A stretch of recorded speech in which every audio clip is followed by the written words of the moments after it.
Right, so we're now in our Mk3 Focus RS with our QBE46Z, which is our 5-speed sequential. So before we go anywhere, we're going to talk a little bit about the gearbox. So obviously we've got the gear lever here. The neutral interlock is the little collar on the gear lever. So that's a neutral interlock. Some people refer to it as a reverse interlock, but actually it's a neutral interlock. And what that is designed to do is when you're in first gear, it basically means that you can't push on the gear lever to get into neutral. Now, when you're racing the car, obviously out on circuit, you don't want to accidentally hit neutral and then obviously get on the power and buzz your engine. So that's just a fail-safe to avoid that happening. So it's a neutral interlock, not a reverse interlock. To get into reverse from neutral, again, you just push forward. There's no need to lift the collar. You do sometimes see people lifting the collar to get into reverse as well. That's not necessary. Obviously, there you go. We're now in neutral after lifting the collar. Push forward again, and we're in reverse. So what we'll do is we'll go out on the road, have a little bit of a drive, and I'll show you exactly how the gearbox operates. So another thing we get asked a lot is, do I need to use the clutch? With a sequential gearbox at slow speed, I'd always recommend using the clutch. It's just kinder on the gearbox. When you're driving flat out, you don't need to use the clutch. We'll go over that in a little bit more detail shortly. But certainly at low speed, going up and down the gearbox, I'd always recommend using the clutch. When I'm changing gear, I'm not pulling the gear lever completely out of the car. You can be nice and smooth with it. You don't need to be overly aggressive. All you need to do is just be positive with the gear change, just to make sure that it does go into gear. Again, just driving nicely. You can see I'm not being aggressive, just being nice and smooth, and the gearbox goes into gear lovely. So what we'll do is we'll just go get a little bit of heat into the engine. It's only just been started, so it is a little bit cool. And then we'll show some flat shifting at higher RPM. So again, we're just driving nice and smoothly.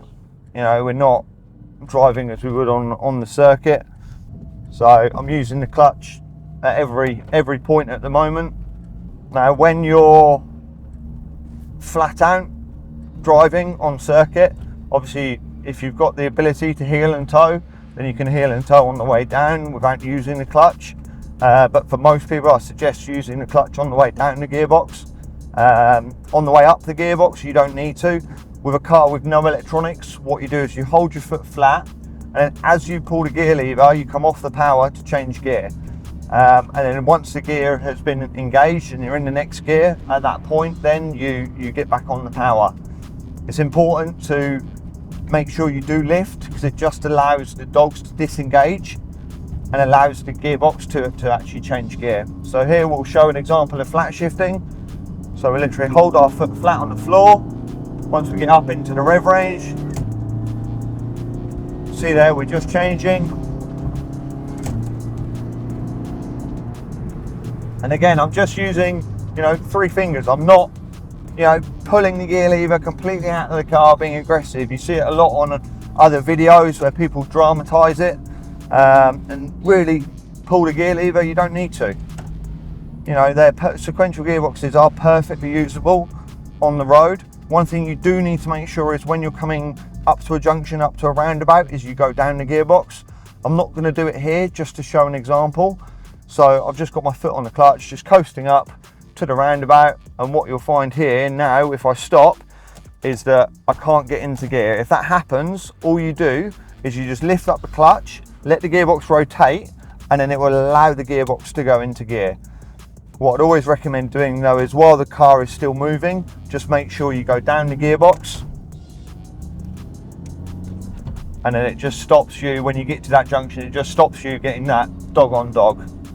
So it's just, you have to think about it a little bit more than you would a H pattern, your normal road car gearbox. You do have to think about what you're doing a little bit more, but for the most part, they're very, very straightforward. If anyone's driven or ridden a motorcycle, it's exactly the same principle as a motorcycle. So with flat shifting and with electronics, it is important that it's set up correctly. This car has got the standard ECU. We run then a Geartronics Easy Shift on it. which is fairly straightforward to set up. However, I would recommend someone with experience doing it. I have seen examples of people that believe they've set the flat shift up correctly, and then when we've stripped the gearbox, the dogs are considerably worn and damage has been caused. So fitting an easy shift is not, it doesn't mean that your gearbox is going to be perfect. It does require setup. So that's something I'd recommend is done by someone that knows what they're doing. Same as if you've got a aftermarket ECU. Just because your ECU allows you to do flat shifting, please, consider that it does need setting up correctly. Again, your engine tuner, someone with experience with sequential gearboxes, is always recommended. It can be a very, very costly exercise if it's not correct. Another question we get asked is what oil is recommended in the sequential gearboxes. The oil we recommend is a 75W90 GL5. Now it is important it's a GL5 rather than your GL4 for your synchro mesh gearboxes. Yeah, 7590 GL5. In terms of temperature of the gearbox, we recommend the gearbox doesn't run over 105 degrees, purely because of things like oil seals and bearings and the viscosity of the oil, obviously. So if you are finding that the gearbox is getting over 105 degrees, then we'd always recommend fitting an oil cooler. A lot of the oil coolers out there you can run on a thermo switch that is glued or fitted directly onto the gearbox. So once the gearbox gets up to a certain temperature, the oil pump then kicks in and obviously the oil is cooled. So I think I've covered a lot of what to do with a sequential gearbox. Again, I want to emphasize that you don't need to be aggressive with it. Obviously in a race situation you're going to be. They are very usable on the road, although I'd recommend that if you are going to use one on the road, you understand that they are a motorsport product and they do require maintenance and servicing. They're not the most friendly things if you are sat in traffic on the M25. I've been there a couple of times before where I've been to see customers in this car, and I'm sat on the M25. They can be a little bit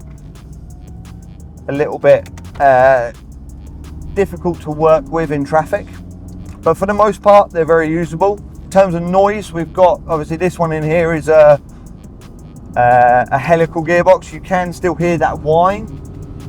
That is, you're not going to get away from that because it is a big tooth helical gearbox, as I explained earlier. Our gears aren't thin needle gears, so they're not going to be as quiet as your standard road car gearbox.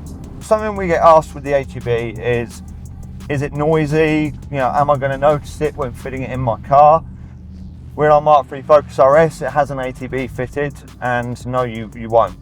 The ATB is a torque bias differential. It has gears inside the differential, unlike a conventional plate type differential. So there's no noise. It's a progressive differential. A plate diff, if you've ever driven a car with a plate diff or been in a car with a plate diff, they're very clunky where the preload and the ramp angles work.